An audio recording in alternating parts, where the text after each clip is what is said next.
Está Luis Petri, ya aquí con nosotros. Luis, el enorme gusto. Bienvenido, ¿cómo le va? Buenas noches. Paulina? Muy bien, vos. Quiero conversar un rato con usted. El primer título es Fracasó una sesión hoy, para empezar por orden de hoy y después ir a lo de ayer, pidiendo por el proyecto de ficha limpia, pese a tener más de 350.000 firmas, etc. Me da cierta pena porque esto pone en un pie de desigualdad al que quiere ser funcionario respecto a la mayoría de los argentinos que cuando vamos a buscar un empleo, lo primero que hacen es mirar todo nuestro currículum / prontuario, ¿o me equivoco? Es así, en un empleo privado, en un empleo público, lo primero que te piden es el certificado de buena conducta en el privado y te piden que no tengas causas penales pendientes en el público y sin embargo para postularte a cualquier cargo público te reclaman condena firme. Condena firme en la República Argentina todos sabemos que es después de un larguísimo proceso con muchísimos recursos y es un requisito que no está establecido constitucionalmente. La condena firme puede servir en el proceso penal para la imposición de la pena. Ahora, en términos electorales, ni las convenciones ni la propia Constitución la reclaman y la exigen. Solamente exigen la condena dictada por un juez competente. Esto lo dice el Pacto de San José, Costa Rica, y muchos de los que hoy no estuvieron en la sesión, fundamentalmente el kirchnerismo, se olvidan.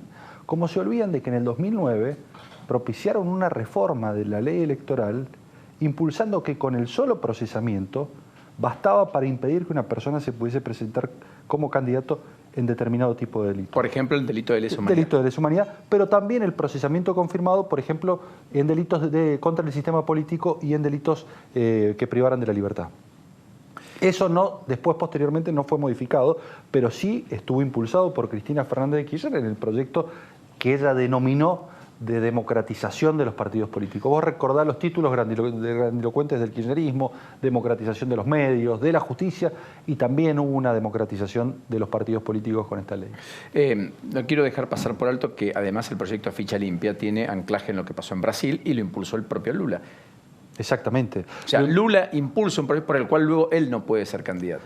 Él no puede ser candidato y él hoy no podría ser candidato por ese proyecto, porque lo único que hizo la Corte a la hora de resolver respecto de la libertad, es decir, hasta tanto no esté confirmada la sentencia, no hay necesidad de que Lula esté preso. Pero porque tiene un doble conforme de condena. No hay riesgo procesal. Ahora, claro, la misma ley de ficha limpia que a él le impidió ser candidato en las elecciones pasadas, le va a volver a impedir ser candidato en las elecciones que vienen. Digo, no es que porque recuperó la libertad, recuperó la debilidad electoral.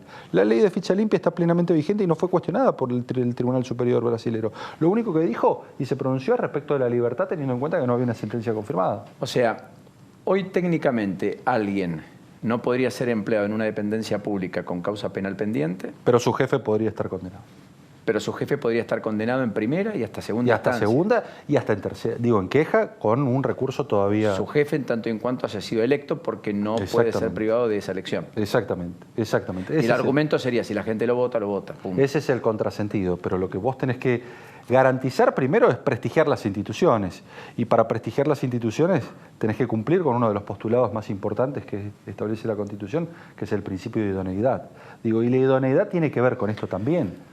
Tiene que ver con la integridad en las conductas. Hoy en la Facultad de Derecho, creo, Rafael Bielsa presentó un libro. Estuvo Graciana Peñafort allí, presentándolo también con él, entre otros. Estuvo Pedro Peretti, el hombre de Federación Agraria, muy combativo. Y allí hablaron de esta nueva tesis, que me cuesta hasta repetirla, respecto a la judicialización de la política y entonces cómo los procesos judiciales de algunos jueces o los poderes de hecho reales, fácticos, impiden con condenas que los políticos populares puedan quedarse en el poder o en su defecto llegar al poder. Yo no creo en esa tesis, para nada, no creo que sea aplicable a la Argentina. El lawfare que tanto hablan. Eso. Exactamente. La guerra judicial o la guerra legal de la que tanta se habla, no aplica en la Argentina. Acá no tenés una sola persona impedida de poder postularse a un solo cargo producto de alguna decisión judicial. No lo tenés. Como tampoco tenés ninguna persona, bueno, salvo el caso de Debido, que por un producto de un pedido judicial se produjo el desafuero, en el resto de los casos hay innumerables pedidos, por ejemplo, de desafuero, que han sido desobedecidos por la Cámara de Senadores, por ejemplo. Digo, entonces, no hay una batalla judicial que esté obstaculizando el ingreso al poder o la permanencia al poder. Lo que sí hay es, claro está, una lucha muy fuerte contra la corrupción, hechos de corrupción cuasi probados, con sobreabundancia de pruebas. Digo, por citar el ejemplo de la causa Cuadernos. La causa Cuadernos debe ser una de las causas que más elementos de prueba dan cuenta de un mecanismo o un sistema de corrupción que funcionó durante muchos años en el Estado argentino y que comprometió a públicos y a privados y que logró a partir de, primero, el arrepentimiento del que había escrito, del escriba del proceso de coimas, posteriormente logró el arrepentimiento de empresarios y funcionarios que habían participado, que dieron cuenta de todo el andamiaje que habían montado para recaudar dinero ilícito, dinero espurio, dinero de la corrupción. Y eso se termina probando posteriormente. Le van a decir que todavía no se sustanció el juicio, que todavía no hay condenas, que todo eso puede ser revisable y que hasta los propios arrepentidos pueden decir, me extorsionaron para arrepentirme, quiero invalidar lo que dije. Y han funcionado todas las garantías. De hecho, ninguno de los que han terminado eventualmente en procesos de prisión preventiva, porque el juez ha entendido que ha habido algún riesgo procesal y que pueden entorpecer el funcionamiento de la justicia, en definitiva, a ninguno se lo ha privado de sus derechos políticos. Entonces no hay un verdadero lawfare, como muchos pretenden hacer creer, tratando de construir un nuevo relato respecto de lo que ocurrió en la década robada, que fue lo que pasó, digo, tratando de decir acá hubo una persecución con, de carácter latinoamericano, si se quiere, a los líderes populares. Esto no ocurrió. No pueden negar, por ejemplo, la presencia de Odebrecht y todo lo que supuso en el proceso de obras públicas a nivel regional y que involucró no solamente al Brasil, sino a más de 10 países de la región y en donde reconocieron el pago de coimas y el montaje de una oficina específica donde se pagaban sobornos a los gobiernos para acceder a contratos de obra pública. Y eso no tiene que ver con un relato. Luis, todo esto nada va a cambiar si en 4 años hablamos y por caso fuese Macri que estuviera condenado en primera y segunda instancia por muchas de las multiplicidad de causas por las cuales va a tener que dar cuenta, entre ellas el correo, quizás los parques eólicos o lo que fuese. Yo te pongo un ejemplo. Si vos revisás el 2013, 2012, 2014, previo al acceso de Cambiemos al poder, todas estas cosas que nosotros terminamos impulsando desde el gobierno, las sostuvimos desde la oposición. Nosotros decíamos, al gobierno kirchnerista le faltan políticas de integridad y transparencia y además sobreabundan las sospechas de corrupción, sospechas que con el pasar del tiempo se fueron confirmando. Pero posteriormente nos tocó ser gobierno y el desafío era sostener lo que habíamos mantenido durante la oposición. Y lo sostuvimos y sancionamos la ley del arrepentido, la responsabilidad penal de las personas jurídicas, extinción de dominio, técnicas especiales de investigación, la ley de acceso a la información pública. Hoy nos estamos yendo, Paulino. Mañana nos va a tocar ser oposición. Y seguimos diciendo las mismas cosas. Y me parece que esto habla de la coherencia y la consistencia que necesita y que reclama la ciudadanía respecto de los valores y respecto de las luchas que los frentes políticos encarnan y las posiciones que toman cuando les toca ser oficialismo y cuando les toca ser oposición. Hay que tener una coherencia discursiva y nosotros estamos dispuestos a tener esa coherencia. Y si la justicia llama a algún miembro de Cambiemos, que es tu pregunta, se va a tener que someter a la justicia. Se va a tener que someter. No vamos a buscar atajos como no los buscamos durante todos estos 4 años cuando algún funcionario judicial citó a algún funcionario de este gobierno. Nacho, todo Luis Petri para ustedes junto con Lourdes. Luis, ¿cómo estás? Bien, Nacho, muy bien. Te quiero consultar qué está esperando el gobierno para sacar el decreto que traslada el programa de protección de testigos al Poder Judicial. Porque bueno, hoy lo de Fariña un poco volvió a poner en escena el tema. Garabano había prometido que lo iba a sacar pese a, digamos, que había dejado en stand-by la semana pasada cuando surgió algún tipo de ruido en la justicia. Bueno, es clave lo que vos decís, porque la verdad es que no puede estar el programa de protección de testigos, fundamentalmente cuando esos testigos están vinculados a causas de corrupción, protegidos por el mismo poder al cual esos testigos o arrepentidos denunciaron. Digo, es un contrasentido. Entonces es necesario trasladarlos a otro poder.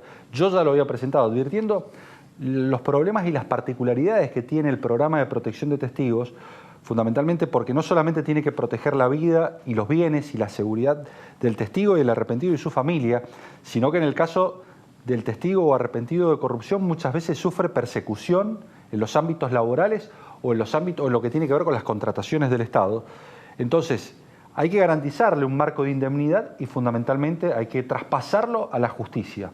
Esto es lo que yo propuse, esto es lo que posteriormente el gobierno firmó en un decreto.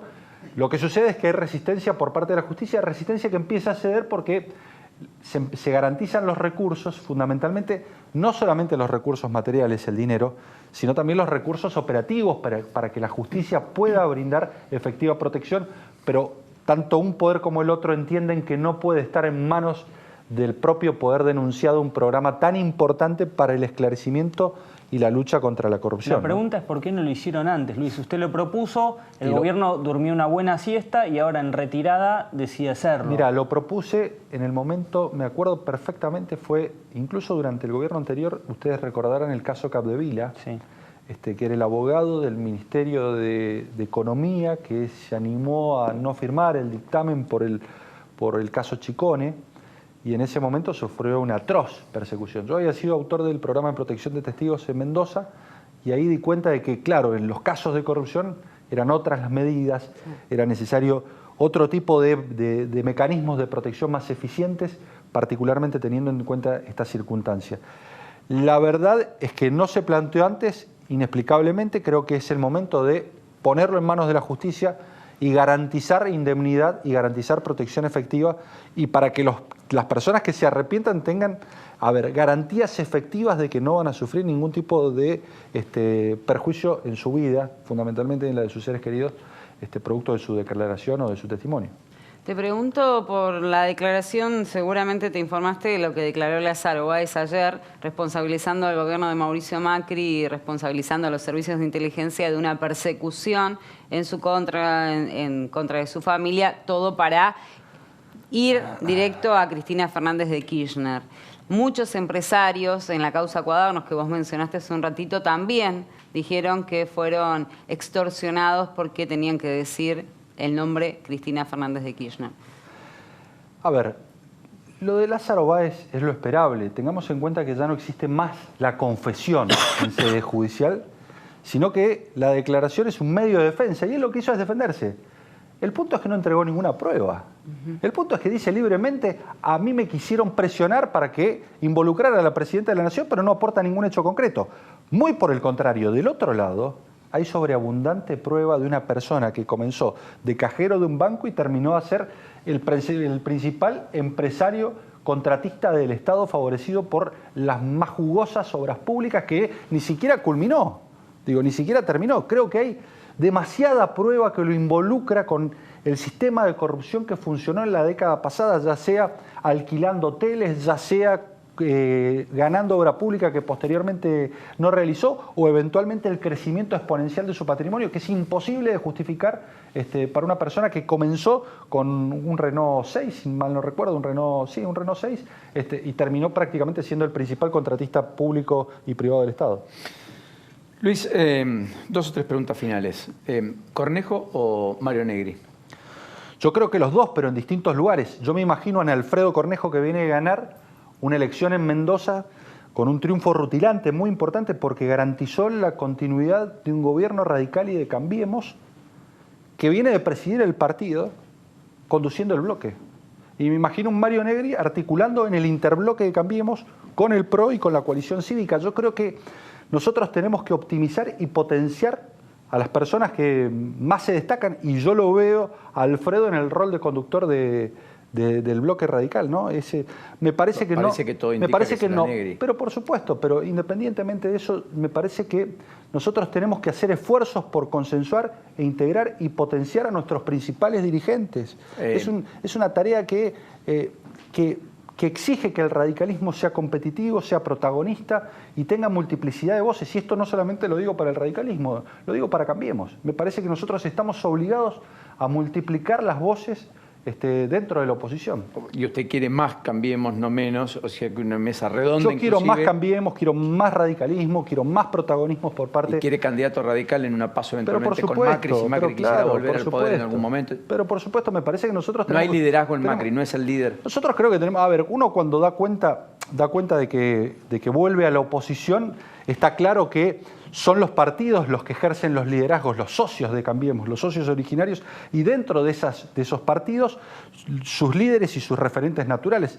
Seguramente si el PRO lo termina ungiendo a Mauricio Macri, será uno de los líderes indiscutidos del espacio, junto con el que presida la Unión Cívica Radical y el que presida la coalición cívica. Pero ¿tiene un sueño de ser presidente, Cornejo? Sí.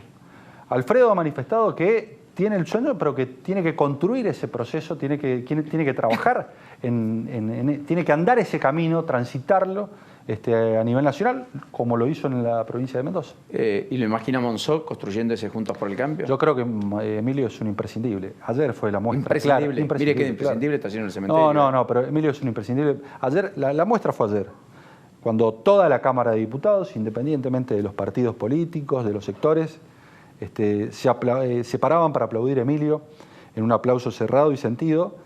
Y esto habla a las claras de una persona que construyó a partir del diálogo, construyó a partir de la búsqueda de consensos y no de la confrontación, y de la necesidad que tenemos los argentinos de tender puentes, ¿no?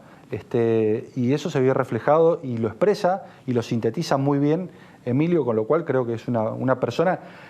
Para esa Argentina que busca la reconciliación y superar la grieta, me parece que tiene que cumplir un rol Hablando clave. de grieta, hay una grieta otra vez enorme en el gobierno a propósito, y lo último, le prometo, entre los que quieren validar la despenalización del aborto y los que se oponen, etcétera, los verdes, los celestes, etcétera. Hay un protocolo, el de la interrupción legal del embarazo, que aparentemente va a ser revocado, aparentemente la información que tenemos es que va a ser revocado, que mañana se va a conocer el boletín oficial, etcétera. Esto podría marcar incluso la salida de Rubinstein. Todo el radicalismo salió a validar al secretario de Salud. ¿Usted dónde está? Yo salí a validarlo. Yo salí a validar y fundamentalmente salí a validarlo ¿Usted está de acuerdo con este y a validar el protocolo? protocolo? ¿Por qué? Mira, yo voté en contra de el aborto legal, gratuito y seguro, porque yo creo que no hay que promocionarlo, sino que hay que despenalizarlo. Esta fue mi posición. No hay que criminalizar a la mujer, no hay que punirla en los casos de aborto, ¿no? Sin embargo, hay que cumplir con lo que la Corte ya manifestó en el fallo FAL. Nosotros tenemos una norma, Paulino, de 1921 que estableció con claridad cuáles eran las causales de no punibilidad del aborto. Y se tardaron casi 100 años para que la Corte interpretara ese artículo en su justa medida y dijera, estos son los alcances. Y estas son las obligaciones que tienen los poderes del Estado, entre ellos el Poder Ejecutivo y el Poder Legislativo, para garantizar que esos dos supuestos de interrupción no punible del embarazo se hicieran efectivos. Entonces, cuando la Corte manda la realización de los protocolos y que el Congreso de la Nación intervenga, y el Poder Ejecutivo interviene y dicta esos protocolos en cumplimiento del fallo FAL y del artículo que está redactado desde 1921, no nos podemos oponer. ¿Pero usted no cree que acá hay una ampliación de derecho? No, yo no creo. No hay una extra limitación yo no del Poder creo. Ejecutivo. Yo creo que está en el marco de lo resuelto por el fallo FAL. O sea que mañana va a ser uno de los que se Nos queje puede por... gustar más, nos puede gustar menos, pero lo cierto es que ya los límites los fijó la Corte Suprema de Justicia en ese fallo y lo que resta es cumplir no ese concuerda fallo con el y hacer gobierno operativo. Y yo te que digo lo más, revoque. si hubiese sido operativo ese fallo y si hubiese cumplido, muchas de las discusiones que tuvimos el año pasado en el marco de la discusión del aborto no se hubiesen dado. ¿Por qué? Porque si nos encontramos con una menor embarazada, está claro que entraba dentro de las previsiones del Código Penal, que entraba dentro del marco de aborto no punible que el fallo FAL describía con total precisión, y en el caso de que así se hubiese dispuesto, ese aborto se tendría que haber realizado sin tomas de hospitales, sin el drama que todo eso tuvimos que vivir en muchas provincias argentinas donde se impedía, por ejemplo, en esos casos que era claro que debía realizarse la práctica de aborto o en supuestos de violación, y sin embargo, producto del incumplimiento de ese fallo, veíamos cómo en definitiva se terminaba ampliando la brecha y la grieta entre ¿La los verdes y objeción los de celestes. conciencia?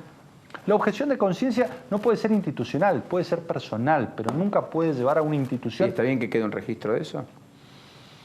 Bueno, se puede discutir, pero lo que no se puede es discutir el fallo de la Corte. Todo lo demás lo podemos discutir. Es más, después se puede llegar hasta la Corte para que en definitiva le dé el correcto alcance y sentido. Lo que no podemos es dejar de cumplir el fallo de la Corte. Y lo que no puedo hacer yo es seguir extendiendo este diálogo porque usted tiene el compromiso, o tiene otros compromisos, yo tengo las pausas y yo tengo otro programa. Gracias. Abrazo grande. Luis. Hasta la próxima.